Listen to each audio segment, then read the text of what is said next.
Saya ucapkan terima kasih dan nanti keajudan saya tadi sudah membaca Quran dengan baik. Saya nanti nitip 50 juta. Karena untuk mencapai tingkatan itu lama. Tapi kalau yang tadi ngaji tadi adalah Bupati Kabupaten Bandung, saya kasih 100.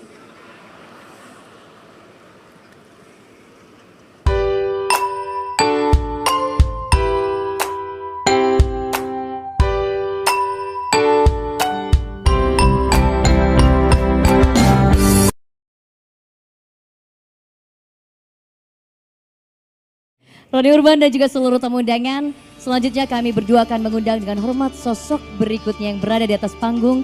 Beliau akan menyampaikan sambutan, memberikan semangat kepada seluruh kafilah dan juga sekaligus membuka seluruh rangkaian acara kita malam hari ini.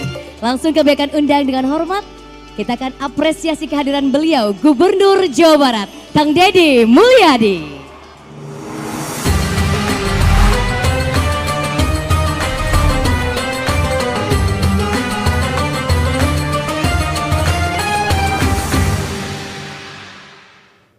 Assalamualaikum warahmatullahi wabarakatuh. Sampurasun. Alhamdulillah wa syukurillah wa nikmatillah la haula wala quwata illa billah. Allahumma sholli ala sayyidina Muhammad wa ala ali sayyidina Muhammad. Yang saya hormati, saya muliakan, saya banggakan seluruh peserta Musabaqah Tilawatil Quran dan Hadis yang lama mengaji di masjid, mengaji di pesantren, berguru di LVTQ, memasuki babak kualifikasi ikut musabaqah di tingkat desa, di tingkat kecamatan, di tingkat kabupaten, dan hari ini di tingkat provinsi Jawa Barat. Saya ucapkan terima kasih atas ketekunannya mengaji, membaca Al-Quran, memasukkan dalam relung hati yang paling dalam, sehingga Al-Quran itu nanti menjadi indera keenam dalam setiap manusia yang beriman dan beramal saleh. Pada malam hari ini saya mengucapkan terima kasih juga dan rasa syukur dari Ciwidey, Kabupaten Bandung yang kebun tehnya banyak di Babadin. Mudah-mudahan ke depan bisa kembali hijau karena Quran mengajarkan hijau, dan saya lihat Kabupaten Bandung juga bajunya hijau, makanya alamnya tidak boleh berubah, harus tetap hijau. Karena dari alam yang hijau akan mengalir air yang jernih dan putih. Saya ucapkan terima kasih dan nanti keajudan saya tadi sudah membaca Quran dengan baik, saya nanti nitip 50 juta. Karena untuk mencapai tingkatan itu lama. Tapi kalau yang tadi ngaji tadi adalah Bupati Kabupaten Bandung, saya kasih 100.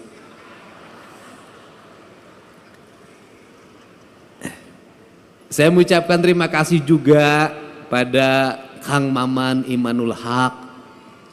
Ini tokoh santri yang menjadi politisi yang tetap konsisten pada keislaman dan kesundaan yang saya tahu. Sehingga kalimat kesundaan mohon Pak Kemenag, Pak Kanwil, itu ketika saya wakil bupati dulu, ada dosen Universitas Pasundan bernama Hidayat Suryalaga. Dia menulis terjemah Al-Quran dalam rumpaka Sunda yang sudah disusun dalam bentuk mamaos.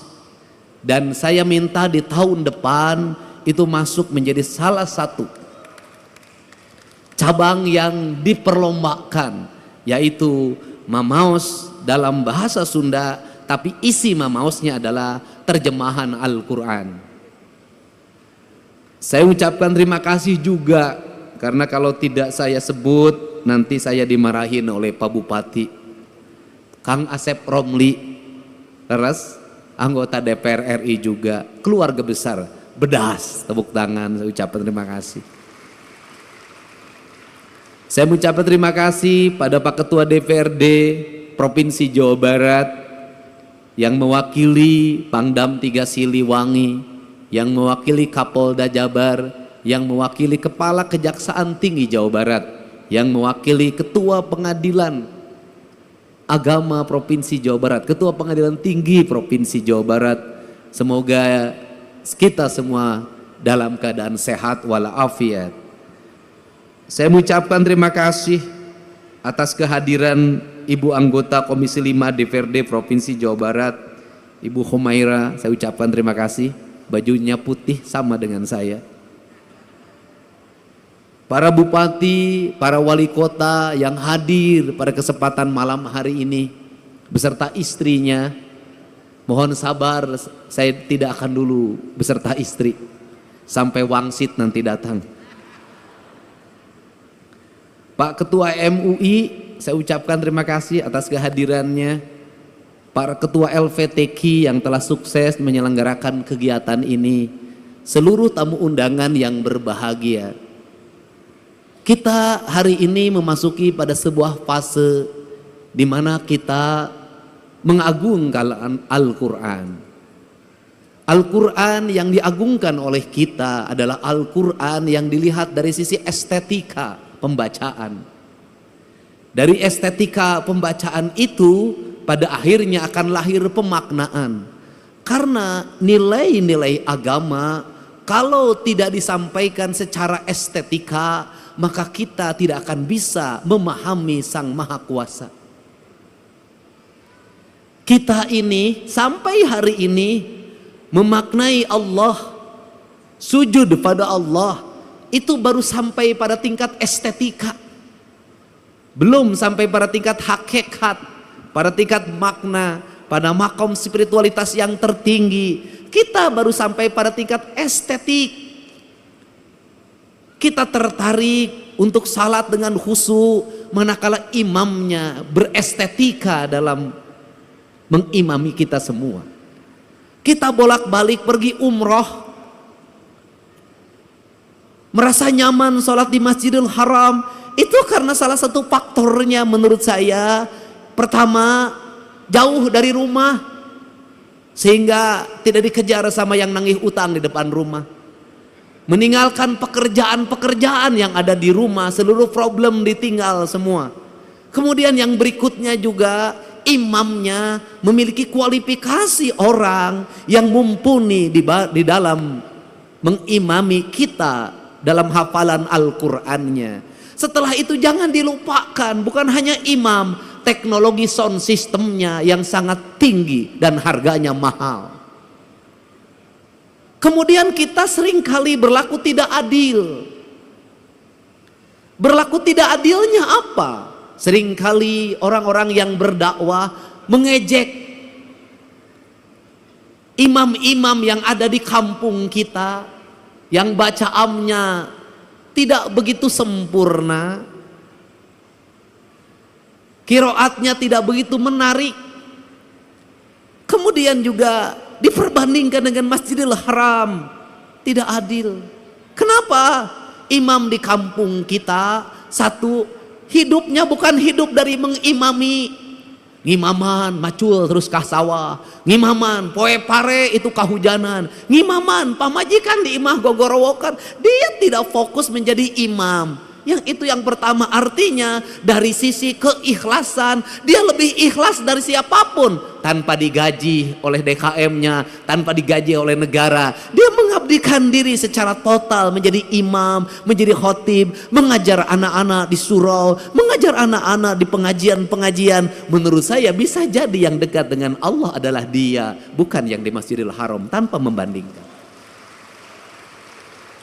Kalau yang di Masjidil Haram berapa gaji dalam setiap bulan? Rumahnya dijaga, kemudian dia spesifikasi imam, kemana-mana didampingi, lebih gagah dari gubernur Jawa Barat. Wajar. Aki-aki di Ciwidey, subuh-subuh kudu hudang, adana gogorok-gokan, nges adan capek-capek wenu datang hiji-hiji acan.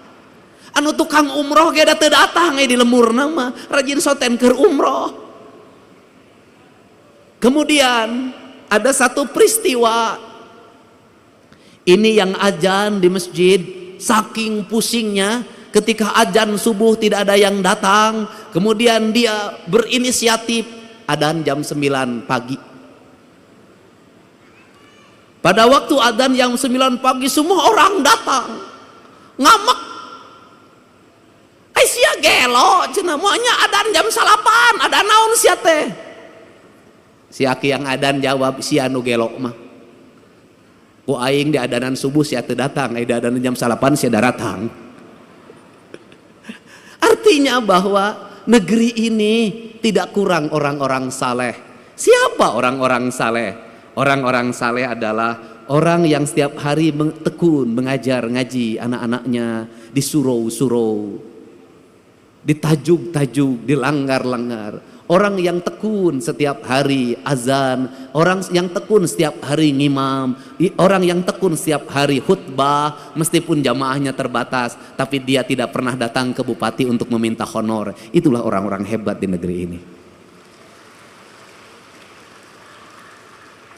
Jadi kalau kita ingin minta doa, mintalah doa pada dia, karena dia teruji menjadi orang yang ikhlas dalam hidupnya.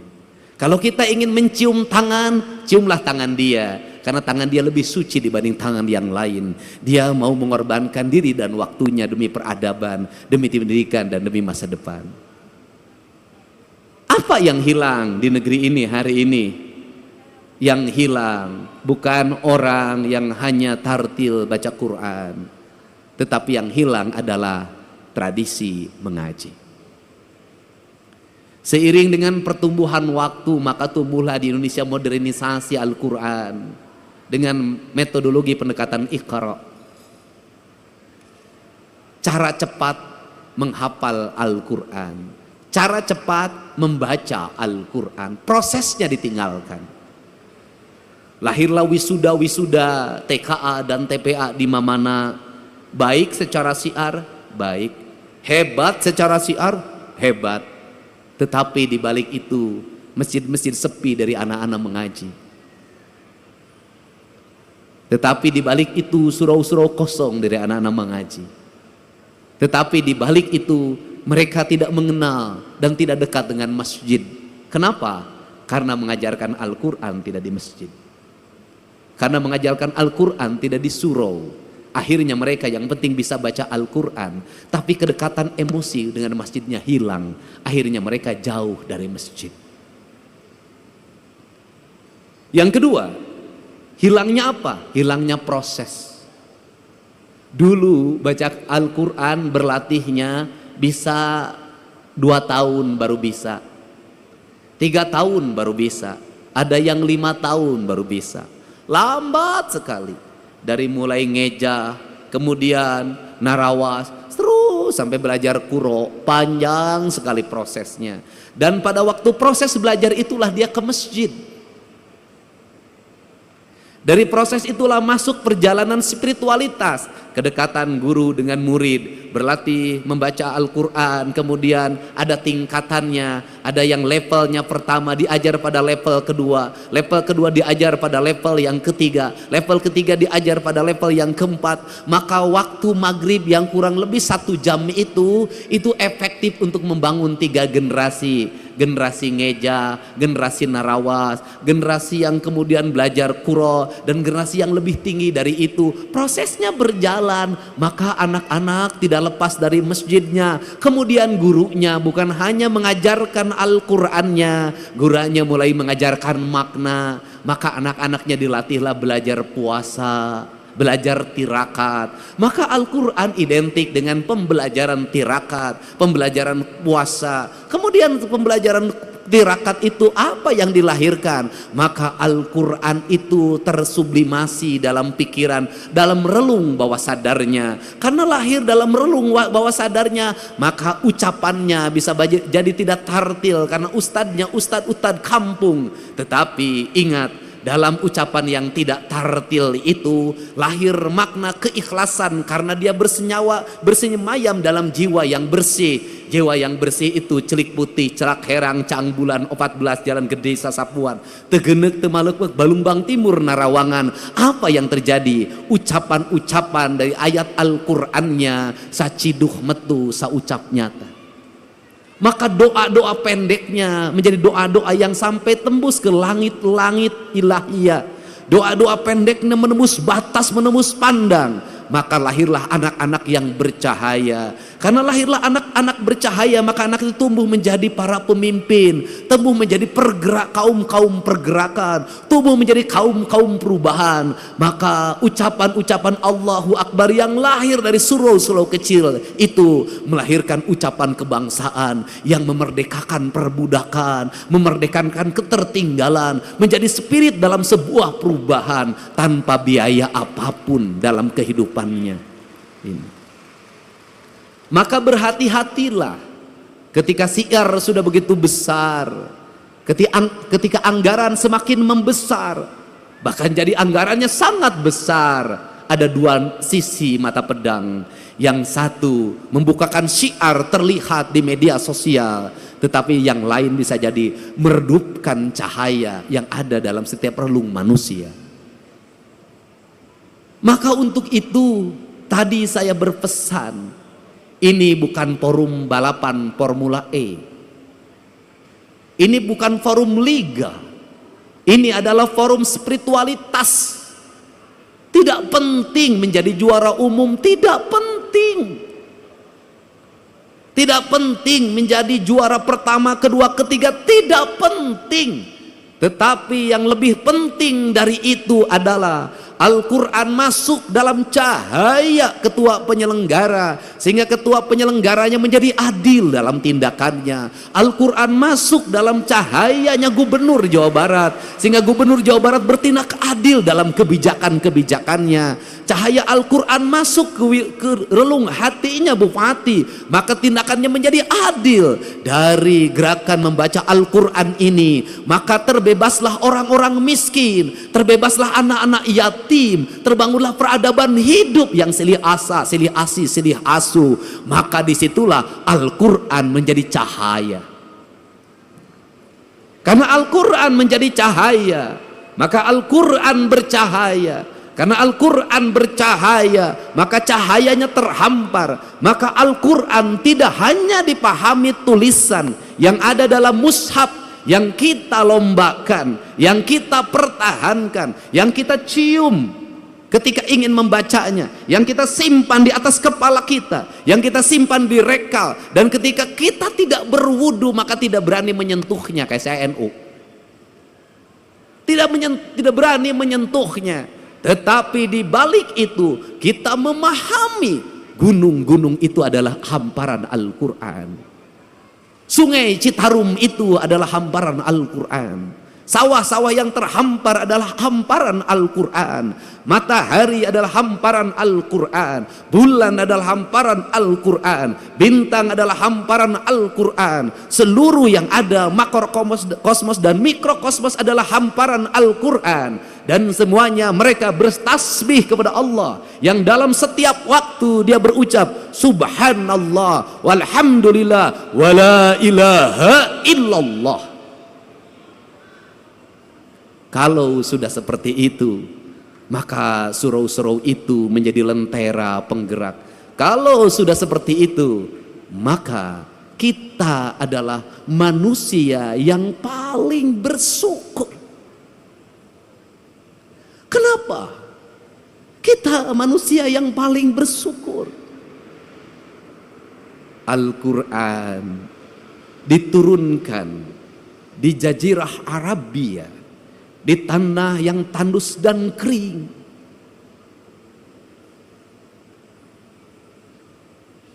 Di mana orang mengalami kesulitan untuk mendapatkan air.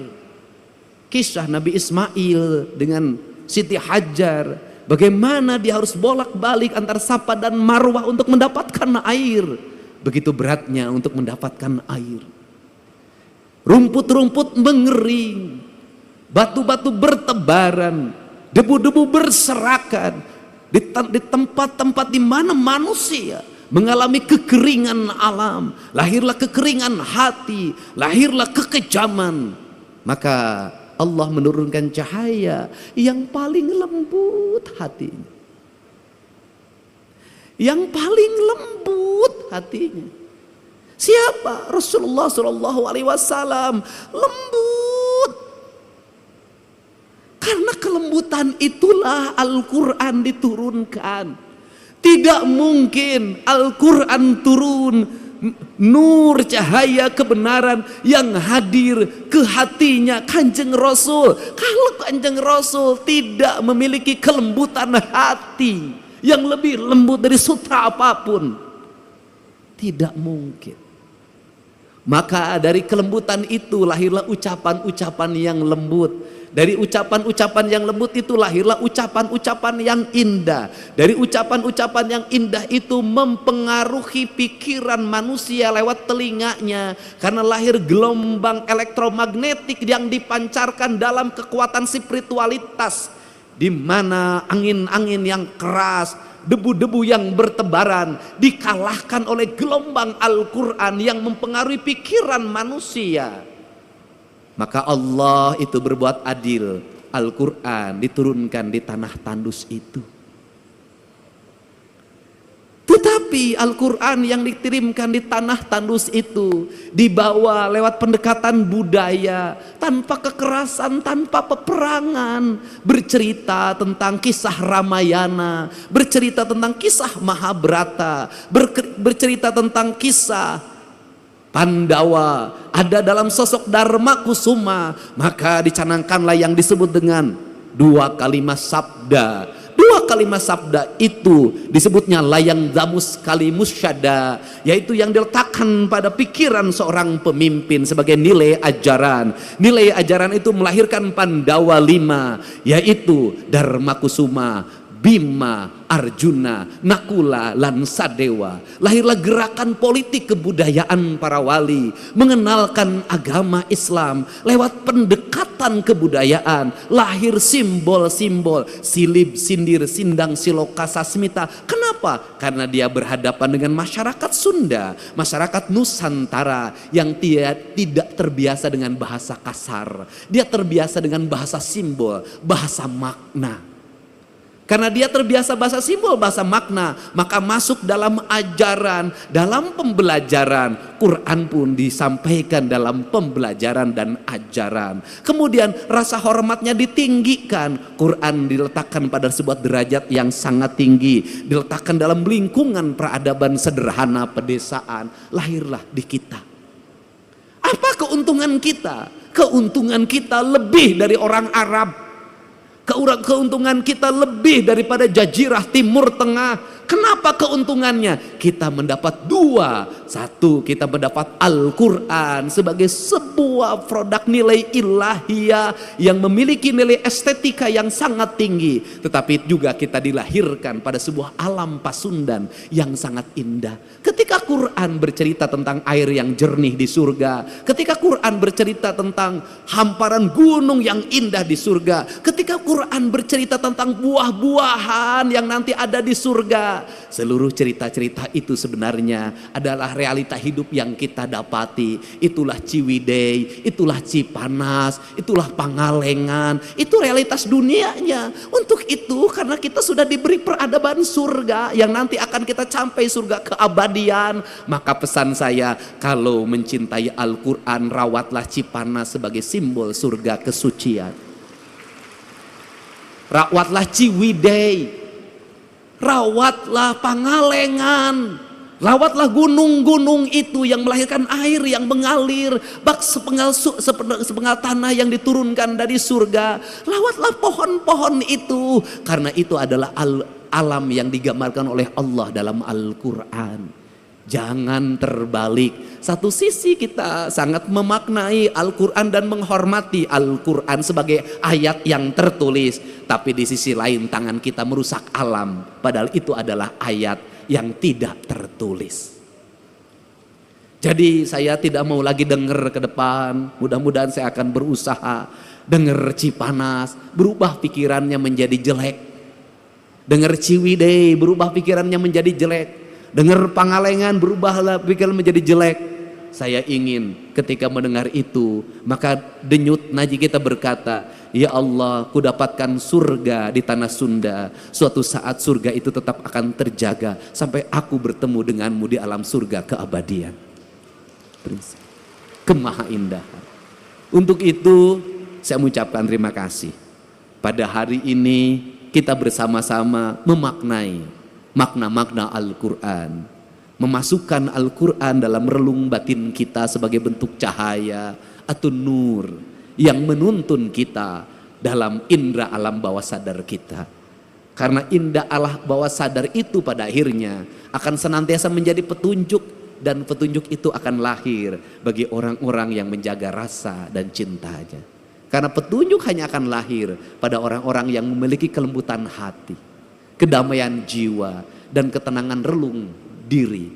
Maka peliharalah Al-Quran, simpanlah dia di relung hati kita, dalam isi denyut jantung kita, sehingga hidup kita senantiasa mendapat petunjuk. Dengan kalimat kata orang Sunda, memahami Allah dalam orang Sunda, pahamilah dari sisi Rahman dan Rahimnya saja sudah cukup. Insya Allah akan hidup tenang, tentram, dan bahagia, walaupun tetap menjadi duda. Saya ucapkan terima kasih. Mudah-mudahan pertemuan ini menjadi pertemuan kebahagiaan, kemuliaan, dengan mengucapkan Bismillahirrahmanirrahim. Musyabakoh tilawatil Quran dan hadis tingkat Provinsi Jawa Barat pada hari ini, hari Ahad, tanggal 15 Juni 2025, dengan resmi saya nyatakan dibuka. Semoga Quran menjadi dasar dalam seluruh pengambilan keputusan bagi para pemimpin. Semoga Quran menjadi dasar bagi ketenangan hidup bagi rakyatnya. Dan semoga Quran tetap menjadi cahaya yang menuntun kita menuju kebenaran yang hakiki. Wallahu muwaffiq ila aqwamit thoriq. Assalamualaikum warahmatullahi wabarakatuh. Sampurasun. Berkenan Gubernur Jawa Barat untuk langsung menuju ke area bagian bawah, Pak, berkenan. Dan selanjutnya juga kami akan mengundang dengan hormat untuk bisa bersama-sama dengan Gubernur Jawa Barat. Kami akan persilahkan Bupati Bandung berkenan untuk berada di area bagian depan. Selanjutnya kami akan mengundang Kepala Kantor Wilayah Kemenak Provinsi Jawa Barat dan juga Ketua Umum LPTK Provinsi Jawa Barat. Kami akan undang, berkenan silakan. Pak Gubernur akan mengundang sosok-sosok istimewa, kita akan persilahkan untuk bisa berada di area bagian depan, Pak. Dari DPRD.